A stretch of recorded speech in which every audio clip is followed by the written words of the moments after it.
डाकू दंदनाने लगे। मकसे कुरमपुर रोड पर उस्ताद अल्लाह रखियो को डकैती मज़ाहमत पर कत्ल कर दिया गया। मकतूल टीचर की अपनी हिफाजत के लिए कलाशनकोव लेकर जाने वाली वीडियो वायरल हुई थी।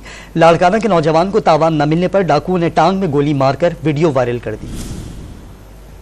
सिंध में कच्चे के डाकू आजाद और अवाम कैद। दिन दिहाड़े कत्ल और अगवा की वारदातों से सिंध के बासी खौफ में मुब्तला है। शिकारपुर में डाकू सुई सदरन गैस के चौकीदार समेत 2 अफराद को अगवा करके कच्चे मिले गए। घोटकी की तहसील मीरपुर माथेलो से डाकुओं ने एक शख्स को अगवा कर लिया। लाड़काना के रिहायशी मगवी नौजवान को तावान न मिलने पर डाकुओं ने टांग में गोली मारकर वीडियो सोशल मीडिया पर वायरल कर दी। 5 माह कबल कच्चे के डाकुओं ने रोजगार का झांसा देकर नौजवान को अगवा किया था। मकसी करमपुर रोड पर उस्ताद अल्लाह रखियो को डकैती मज़ाहमत पर डाकुओं ने टीचर को गोलियां मारकर कत्ल कर दिया। मकतूल टीचर अल्लाह रखियो की चंद रोज कबल अपनी हिफाजत के लिए कलाशनकोव साथ लेकर स्कूल जाने की वीडियो वायरल हो गई थी।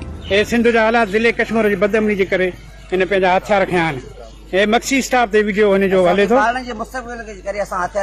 राय आहे उस्ताद? असां साईं पुलिस वारा चवनि पिया, वरी असांजा ॿिया बि जेके असांजा एजुकेशन वारा डिपार्टमेंट हुया उहे चवनि पिया त तव्हां बिल्कुलु कुझु ॾींहं न बि वञी सघो था, पर असांजे न वञण सां ॿारनि जी मुस्तक़बिल ख़राब थो थिए। असां पंहिंजे पाण ॿारनि जी मुस्तक़बिल करे असां जेको आहे रेगुलर आहियूं, असां रेगुलर रहंदासीं। वजीर आला सिंध मुराद अली शाह ने तीसरी बार वजारत आला सिंध का मनसब संभालने के बाद दावा किया था कि कच्चे के डाकुओं का सफाया उनकी अव्वलीन तरजीहात में शामिल है।